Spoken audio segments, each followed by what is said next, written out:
Hey team, we're inspecting a cabin out in the woods, and just looking at the listing photos before I got on site, it was a little hard to tell if it was a log cabin, or if it was just kind of normal siding with made to look like logs.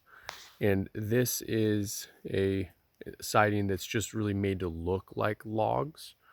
It's about inch and a half, maybe 2 inches thick or so, and it's not a true log cabin. So true log cabins will, or log built homes will have, full dimensional logs in place.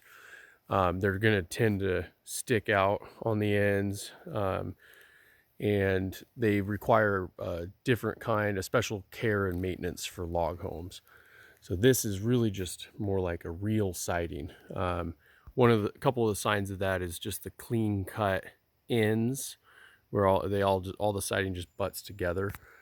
And then, fortunately, on this one, you can kind of get down to the low point and see. I don't know if it shows up real clear in the video, but you can see, the ends of it.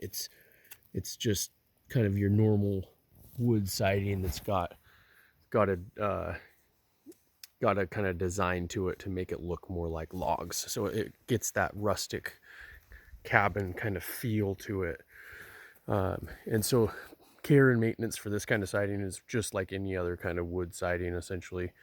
It's good for people to kind of keep them painted or stained, caulk butt joints and things like that, keep them out of the dirt, all that kind of stuff. But it's just a little different than a log cabin. If you know exactly what this type of siding is called, feel free to leave that in the comments.